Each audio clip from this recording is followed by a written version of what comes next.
Hi friends, welcome to my channel Manju touring. Friends, ఇవాల్టి వీడియోలో అయితే మనం కడప జిల్లాలోని చూడదగిన ప్రదేశాలు ఏమిటి, వాటి యొక్క విశిష్టత, అలాగే వాటి యొక్క చరిత్ర గురించి పూర్తి డీటెయిల్గా అయితే తెలుసుకుందాం. ఓకేనా ఫ్రెండ్స్, వీడియో అయితే ఎండ్ దాకా చూడండి, చాలా ఇన్ఫర్మేటివ్గా ఉంటుంది. ఓకేనా, లెట్స్ గెట్ స్టార్టెడ్.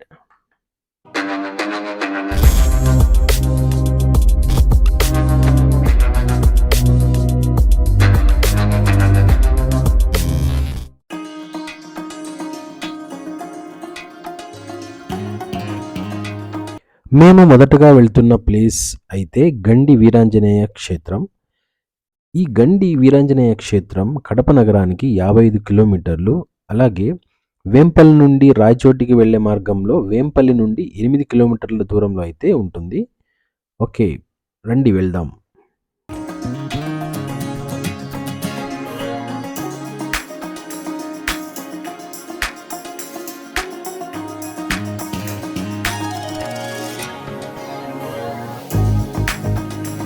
కదిరి నుండి మనం గండికి వెళ్ళే మార్గం అయితే రోడ్లు అంతగా బాగోలేవు, బట్ లొకేషన్స్ అయితే చాలా బాగున్నాయి. కొండలు, తర్వాత గ్రీనరీ అయితే చాలా చూడడానికి చాలా బాగుంటుంది.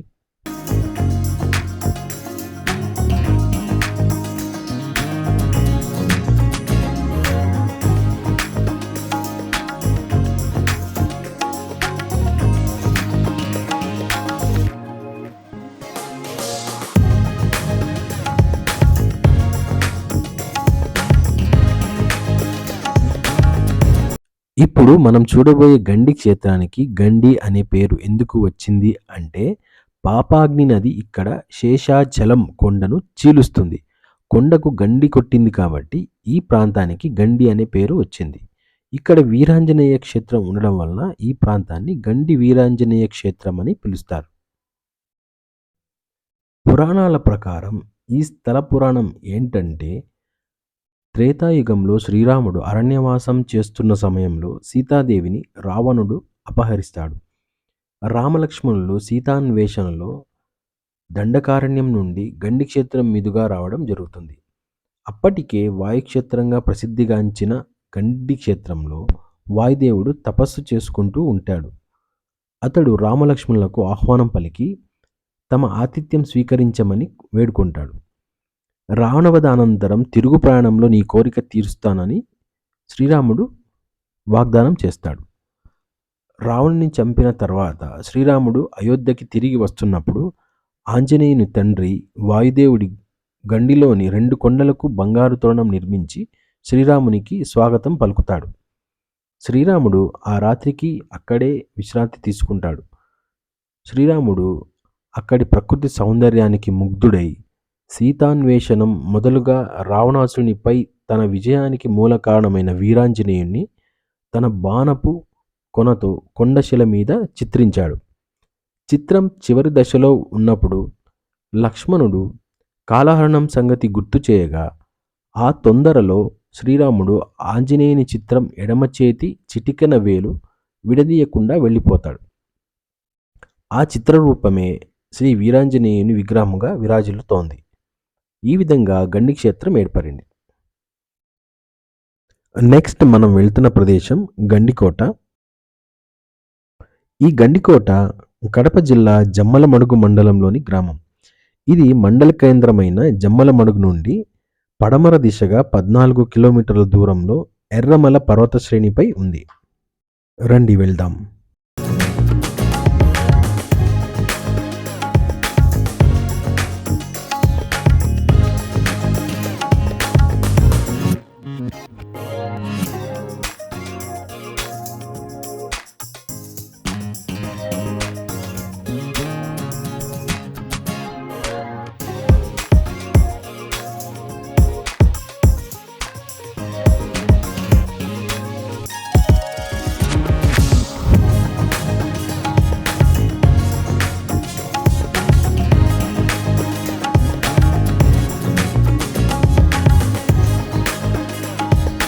ఇప్పుడు మీరు చూస్తున్నదే గండికోట.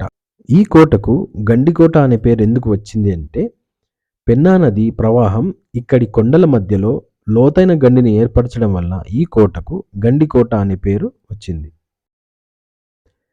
ఈ గండికోట విజయనగర సామ్రాజ్య కాలంలో ఉదయగిరి మండలంలోని ఒక సీమకు రాజధానిగా ఉండేది.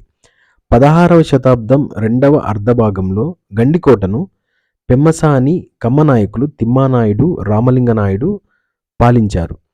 కమ్మనాయకులు గండికోటను 300 ఏళ్లకు పైగా పరిపాలించారు.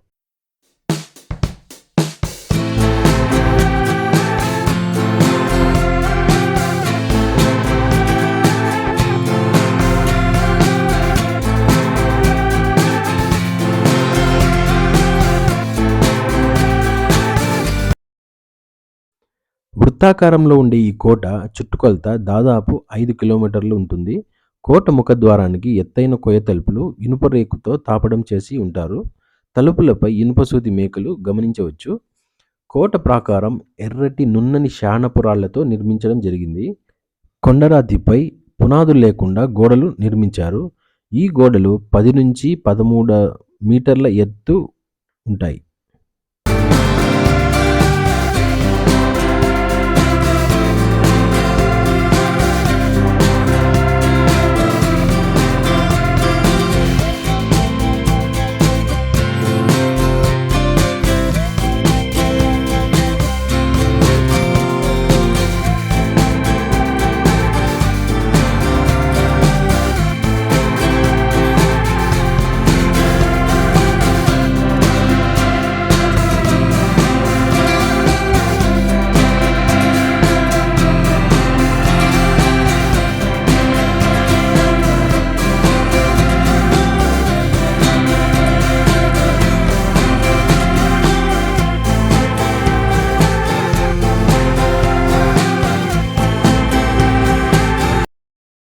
గోడ పైభాగాన సైనికుల సంచారం కోసం 5 మీటర్ల వెడల్పుతో దారి అయితే ఉంటుంది. కోట అంతర్భాగంలో మాధవరాయ, రంగనాథ ఆలయాలు ఉంటాయి. ముస్లిం నవాబుల కాలంలో ఈ ఆలయాలను ధ్వంసం చేశారు. అప్పటి శిథిల శిల్పాలు ఇప్పటికీ దర్శనమిస్తాయి. కోట నుండి చూస్తే దాదాపు 300 అడుగుల లోతులో 250 అడుగుల వెడల్పుతో పెన్నా నది కనిపిస్తుంది. 200-300 అడుగుల ఎత్తున ఉండే ఇసుకరాతి కొండల గుండా పెన్నా నది ప్రవాహం దాదాపు 4 మైళ్ళు ఉంటుంది.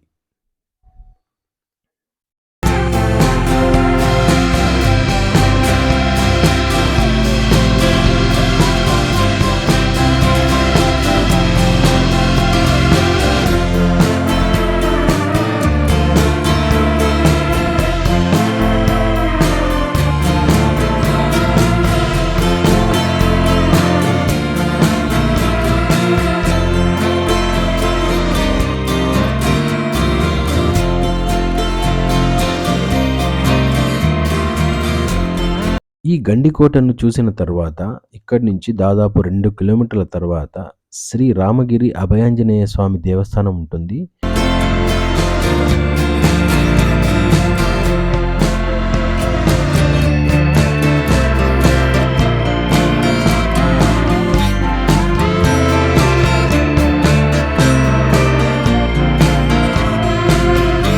ఇప్పుడు మనం వెళ్తున్న దేవస్థానం ఒంటిమిట్ట కోదండరామాలయం. ఈ ఒంటిమిట్ట కోదండరామాలయం ప్రాచీన హిందూ దేవాలయం. కడప నుంచి రాజంపేటకు వెళ్లే మార్గంలో 27 కిలోమీటర్ల దూరంలో ఒంటిమిట్ట ఉంది. ఈ దేవస్థానంలో మనం సీతారామ లక్ష్మణులు ఒకే విగ్రహంలో చెక్కబడింది. అందుకనే దీనిని ఏకశిలా నగరం అని పిలుస్తారు. దీనిని ఆంధ్ర భద్రాచలం అని కూడా పిలుస్తారు. ఆంధ్రప్రదేశ్ ప్రభుత్వం శ్రీరామనవమి రోజున ఈ ఆలయంలోనే అధికారికంగా ప్రత్యేక కార్యక్రమాలను నిర్వహిస్తుంది. శ్రీరామనవమి రోజున ప్రభుత్వం తరపున పట్టు వస్త్రాలు, తలంబ్రాలు సమర్పిస్తారు. రండి లోనికి వెళదాం. రేణు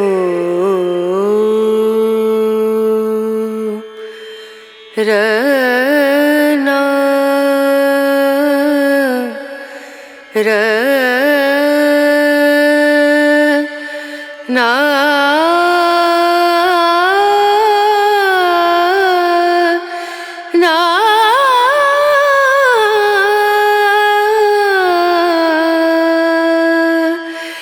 రేణు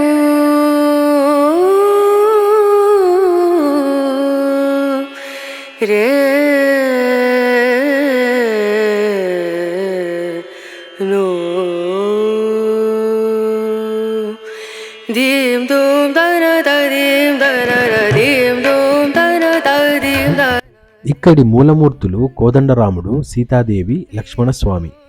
రామలక్ష్మణులు చిన్నపిల్లలుగా ఉన్నప్పుడు విశ్వామిత్రుడు వారిని తమ యాగరక్షణకు తీసుకున్నాడని తెలిసిందే. కానీ సీతారామ కళ్యాణం జరిగాక కూడా అలాంటి సందర్భమే ఒకటి ఏర్పడింది. అప్పుడు మృకండు మహర్షి, శృంగి మహర్షి రాముని ప్రార్థించడంతో దుష్ట శిక్షణ కోసం ఆ స్వామి సీతాలక్ష్మణ సమేతుడై అంబులపొది, పిడిబాకు, కోదండం పట్టుకుని ఈ ప్రాంతానికి వచ్చి యాగరక్షణ చేశాడని పురాణం చెబుతోంది.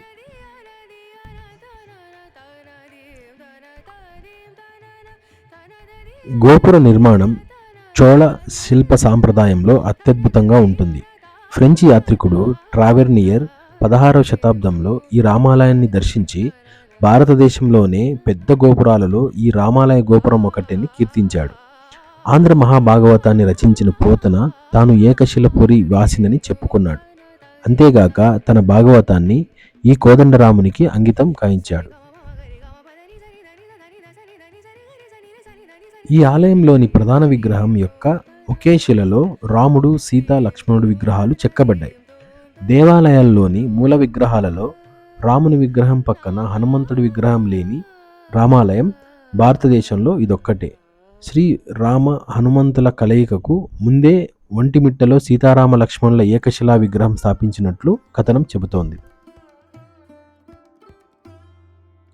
ఈ కోదండ రామాలయానికి 3 గోపురాలు ఉంటాయి. విశాలమైన ఆవరణం ఉంటుంది.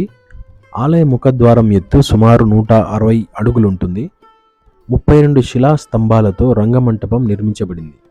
గుడికి ఎదురుగా సంజీవరాయస్వామి దేవాలయం ఉంటుంది. ఈ దేవాలయం పక్కగా రథశాల, రథం ఉంటాయి.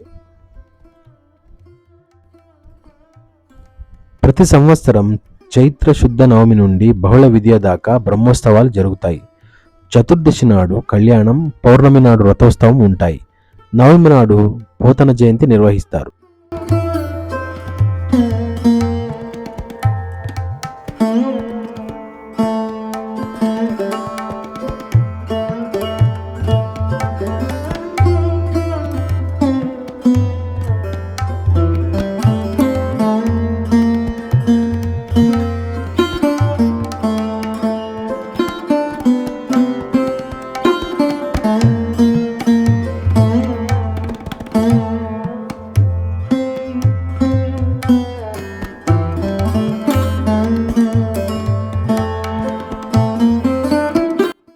ఈ ఆలయానికి పక్కనే నిత్యం అన్నదాన కార్యక్రమం జరుగుతుంది. చూద్దాం రండి.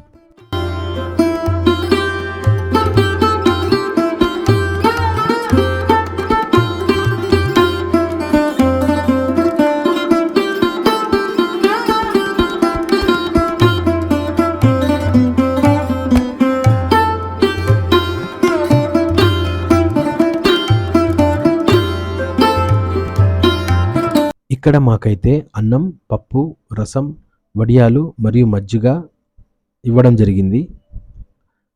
టేస్ట్ చాలా బాగుంది.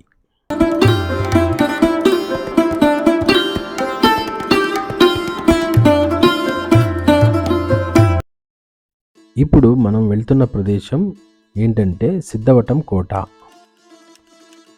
ఈ సిద్ధవటం మండలం గురించి చెప్పుకోవాలంటే ఇది కడప నుంచి 25 కిలోమీటర్ల డిస్టెన్స్లో అయితే ఉంటుంది. కడప నుంచి బాకరాపేట మీదుగా బద్వేల్ వెళ్లే మార్గంలో పెన్నా నది ఒడ్డున ఈ సిద్ధవటం కోట అయితే ఉంటుంది. ఈ సిద్ధవటానికి సిద్ధవటం అనే పేరు ఎందుకు వచ్చింది అంటే ఇక్కడ సిద్ధులు ఎక్కువగా నివసిస్తూ ఉంటారు. అలాగే ఈ ప్రాంతంలో వటవృక్షాలు విస్తారంగా పెరుగుతూ ఉంటాయి. అందుకే సిద్ధులు ఎక్కువగా ఉండే ప్రాంతంలో వటవృక్షాలు విస్తారంగా ఉన్నందున ఈ ప్రాంతానికి సిద్ధవటం అనే పేరు వచ్చినట్టు స్థానికులు చెప్తా ఉంటారు.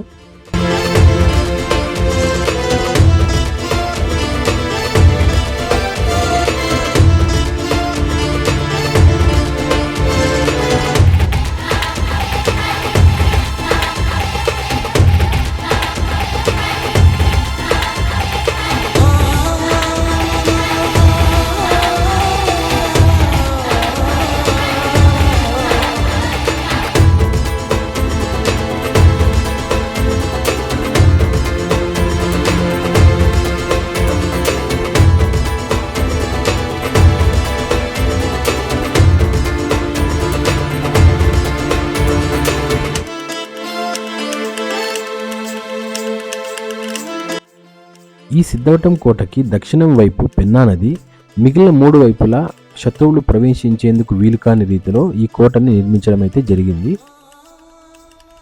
ఈ సిద్ధవటం కోటను విజయనగర చక్రవర్తి వీర నరసింహరాయలు పరిపాలిస్తున్న కాలంలో సమ్మెట గురవరాజు, అలాగే శ్రీకృష్ణదేవరాయలి అల్లుడు వరదరాజు ఈ కోటనైతే పరిపాలించడం జరిగింది. తర్వాత మట్లి ఎల్లమ్మరాజు, అతని కుమారుడు మట్లి అనంతరాజు అయితే ఈ కోటనైతే పరిపాలించారు. ఈ మట్లి రాజుల పతనం తర్వాత ఔరంగజేబు సేనాని మీర్ జుమ్లా సిద్ధవటాన్ని పాలించాడు. ఆ తర్వాత ఆర్కాట్ నవాబులు, అలాగే కడపను పాలిస్తున్న అబ్దుల్ నబీ ఖాన్, అతని తర్వాత మయానా నవాబులు సిద్ధవటాన్ని పాలించారు. 1799లో సిద్ధవటం ఈస్ట్ ఇండియా కంపెనీకి వశమైంది. కోటకు తూర్పు మరియు పడమరన 2 ద్వారాలైతే ఉంటాయి. ముఖద్వారం ఇరువైపులా ఆంజనేయుడు, గరుత్మంతుడు శిల్పాలు మనం చూడవచ్చు. పశ్చిమ ద్వారం ఇరువైపులా నాట్యభంగిమలో అందమైన శిల్పాలు ఉంటాయి.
తూర్పు ద్వారానికి సమీపంలో బిస్మిల్లా షావలి దర్గా ఉంటుంది. ఈ దర్గానైతే టిప్పు సుల్తాన్ కాలంలో నిర్మించారని చెబుతూ ఉన్నారు. దీని పక్కనే మసీదు కూడా మనం చూడవచ్చు.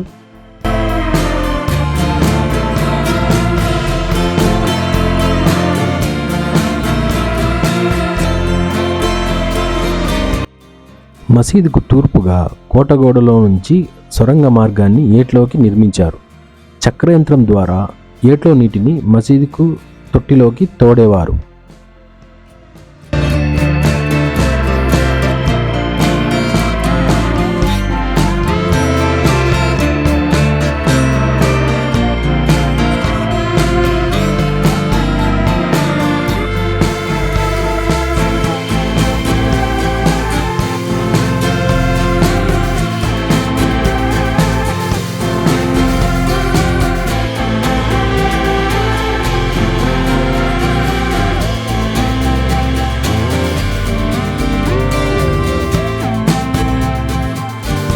ఇప్పుడు మనం వెళ్తున్న ప్లేస్ అయితే అమీన్ పీర్ దర్గా. ఇది కడప టౌన్లో నకాష్ వీధిలో ఉంటుంది.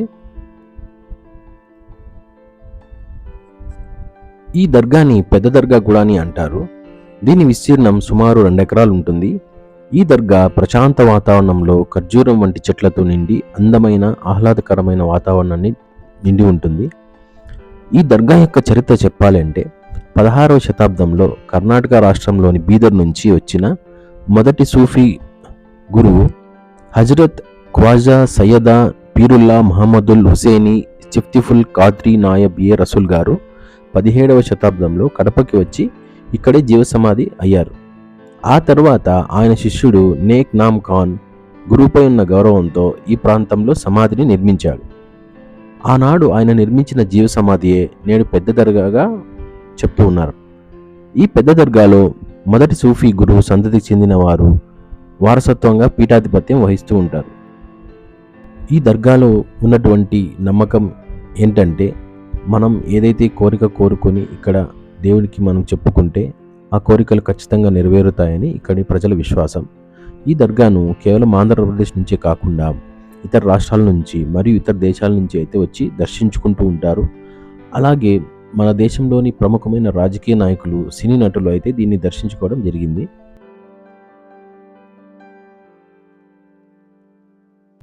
ఇప్పుడు మనం చూస్తున్న దేవాలయం దేవుని కడప శ్రీ లక్ష్మీ వెంకటేశ్వర ఆలయం.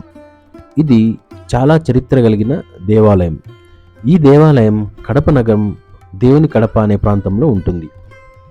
ఇక్కడ వెంకటేశ్వర స్వామిని కృపాచార్యులు ప్రతిష్ఠించారని, అందువలన ఈ పట్టణానికి కృపాపురం అని పేరు వచ్చింది అని చెప్తూ ఉంటారు. ఆ కృపాపురమే ఇప్పుడు కడపగా మారింది.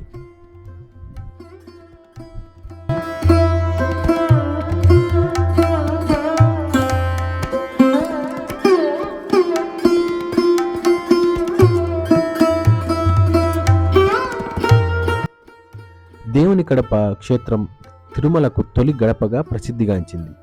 దక్షిణ ప్రాంత యాత్రికులు కాశీ వెళ్ళడానికి, అలాగే ఉత్తర భారతదేశ యాత్రికులు రామేశ్వరం వెళ్ళడానికి, తిరుమల వెంకటేశ్వరుని వద్దకు కాలిబాటను వెళ్ళేవారికి కడపే ప్రధాన మార్గం. ఈ కారణంగా 3 చోట్లకు వెళ్ళే భక్తులు ఖచ్చితంగా ఈ మొదటిగా లక్ష్మీ ప్రసన్న శ్రీ వెంకటేశ్వరుణ్ణి, అలాగే సోమేశ్వర స్వామిని దర్శించుకొని ఇతర క్షేత్రాలకు వెళ్ళేవాళ్ళు. ఇందువలనే 3 క్షేత్రాలు కలిపిన తొలి గడపగా దేవుని కడప ప్రసిద్ధి చెందింది. ఇక్కడ ఆలయంలోని ప్రాంగణంలో ఆండాళమ్మ, విశ్వక్సేన, పద్మావతి అమ్మవారు, శంఖచక్ర ధ్వజ గరుడ ఆళ్వారు, హన్మత్ పెరుమాళ్ళు, నృత్య గణపతి మనం చూడొచ్చు. అలాగే కంచి తరహాలో ఇక్కడ ఆలయ మండపం పైభాగంలో రాతి బల్లులు ఉండడం విశేషం. పాప నివారణం కోసం భక్తులు ఆ బల్లుల్ని తాకుతూ ఉంటారు.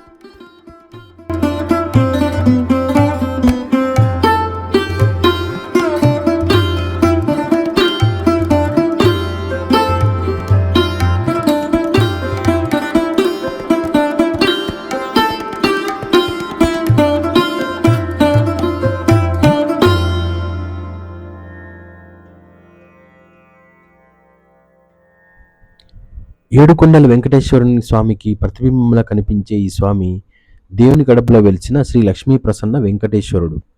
ఈ గుడిలో ఒక మందిరంలో వెంకటేశ్వరుడు, ఎడమవైపు మందిరంలో శ్రీ మహాలక్ష్మి ఉంటారు.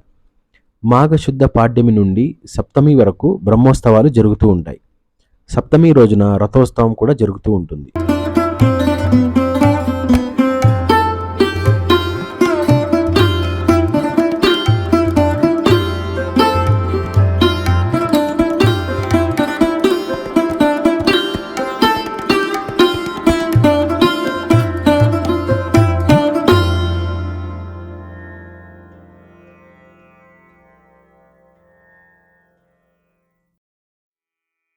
ఇప్పుడు మనం వెళ్తున్న ప్లేస్ అయితే బ్రహ్మం గారి మఠం. బ్రహ్మం గారి మఠం 17వ శతాబ్దంలో కంది మల్లయ్యపల్లెగా పిలువబడింది. ఇక్కడ పోతులూరి వీరబ్రహ్మేంద్ర స్వామి మఠం ఉంటుంది. ఇది చాలా చరిత్ర కలిగినటువంటి పుణ్యక్షేత్రం.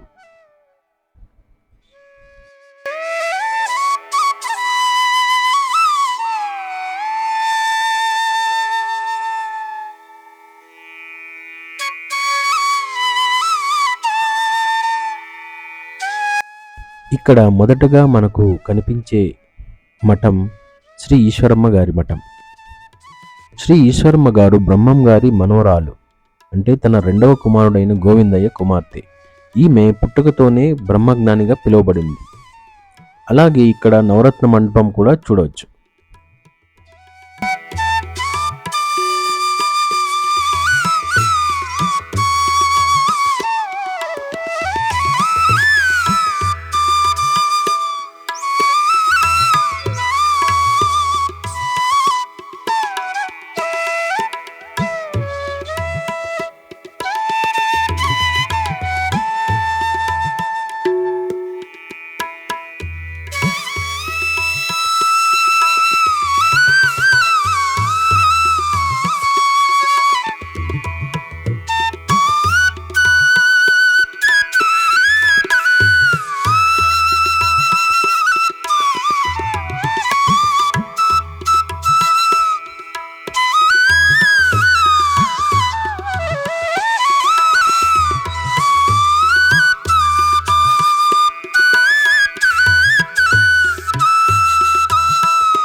ఇప్పుడు మనం వెళ్తున్న ప్రదేశమే బ్రహ్మం గారు కాలజ్ఞానం రచించి జీవసమాధి గావించుకున్న ప్రదేశం. బ్రహ్మం గారు కులాలను రూపుమాపి నవసమాజ నిర్మాణానికి కృషి చేశారు. అందుకు కారణమే తన శిష్యులైన భూదేకుల సిద్ధయ్య, అలాగే కక్కయ్య. తెలుగు రాష్ట్రాలలో వీరబ్రహ్మేంద్ర స్వామి గురించి తెలియని వారున్నారు. ఆయన ఒక గొప్ప తత్వవేత్త, సంఘ సంస్కర్త, మానవతావాది. రాబోయే కాలంలో జరిగే పరిణామాలను, సంఘటనలను ముందుగానే ఊహించి రాసిన కాలజ్ఞానం అప్పటికీ ఇప్పటికీ ఎప్పటికీ ఒక అద్భుతంగానే పరిగణించబడుతుంది. కాలజ్ఞానంలో పేర్కొన్న సంఘటనలు ఒక్కొక్కటిగా జరుగుతూ ఉండటంతో ఆయన్ను పూజించే వారి సంఖ్య కూడా పెరుగుతూ ఉంది. బ్రహ్మం గారు వివిధ ప్రాంతాలను తిరుగుతూ కడప జిల్లా కందిమల్లయ్యపల్లిలో జీవసమాధి చెందారు. కాలక్రమంలో ఇక్కడే ఆయన మఠం కూడా వెలిసింది. ఆయన తిరుగాడిన ఈ నేలను, వస్తువులను, సమాధిని దర్శించుకోవడానికి ఎక్కడెక్కడో నుంచో భక్తులు వస్తూ ఉంటారు.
ఇప్పుడు మనం బ్రహ్మం గారి నివాసం ఉన్నటువంటి ఇంటి దగ్గరకైతే వెళ్తున్నాం.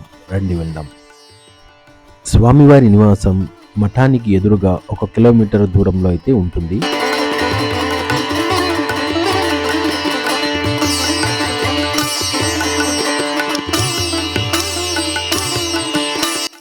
రండి, ఇదే స్వామివారి నివాసం.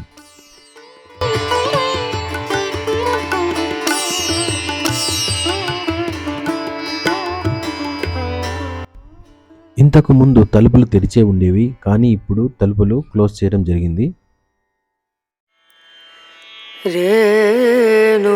ఇదే స్వామివారి ఇంటి ప్రాంగణం. ఇక్కడ మనం బావిని కూడా చూడవచ్చు. ఈ బావికి అయితే ఒక చరిత్ర ఉంది.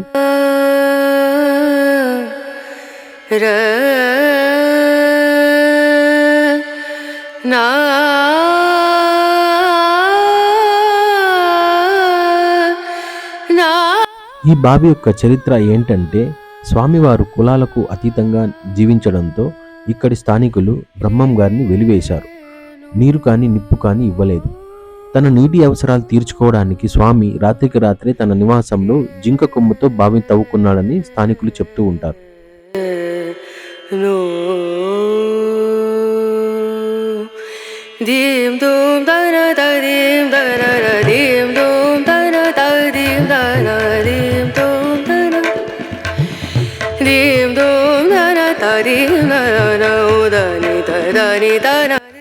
ఇప్పుడు మనం చూస్తున్న గుడి పోలేరమ్మ గుడి, అలాగే రచ్చబండ. ఈ రచ్చబండకు ఒక చరిత్ర అయితే ఉంది. బ్రహ్మం గారు కందిమల్లయ్యపల్లి చేరుకుని వడ్రంగిగా జీవితాన్ని ప్రారంభించారు. ఈ ఊరి గ్రామ ప్రజలు పోలేరమ్మ జాతర నిర్వహించడానికి చందాలు వేసుకుంటూ బ్రహ్మం గారిని అడుగుతారు. అప్పుడు ఆయన తాను నిరుపేదనని చందా ఇవ్వలేనని చెబుతాడు. ఇవ్వాల్సిందే అని గ్రామస్తులు పట్టుబడడంతో అమ్మవారి దర్శనం చేసుకున్నాక ఇస్తానని చెప్పి రచ్చబండ దగ్గరకు వచ్చారు. అక్కడే చుట్ట కాల్చుకోవడానికి నిప్పు కావాలని పోలేరమ్మని అడగ్గా ఒక నిప్పు కర్ర స్వామి చెంతకు వచ్చింది అని చెబుతూ ఉంటారు.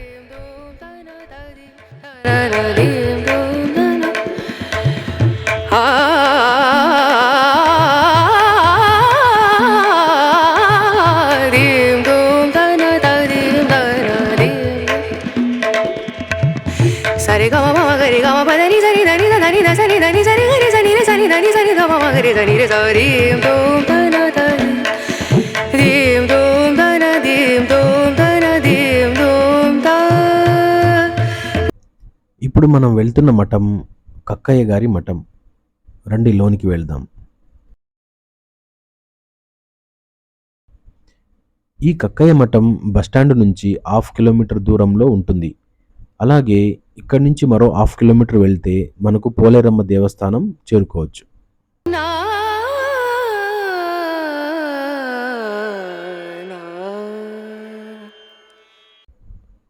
ఇదిగో ఇక్కడ మీరు చూస్తున్నదే పోలేరమ్మ దేవస్థానం. ఈ పోలేరమ్మ దేవస్థానం మేము వెళ్ళినప్పుడు క్లోజ్లో ఉంది. రండి లోనికి వెళ్దాం. తన దీం దూం తన ఆ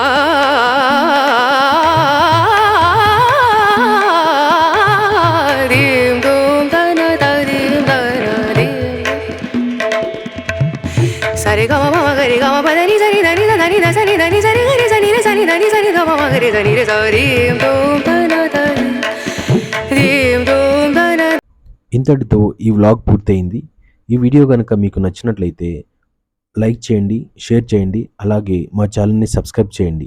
థ్యాంక్ యూ.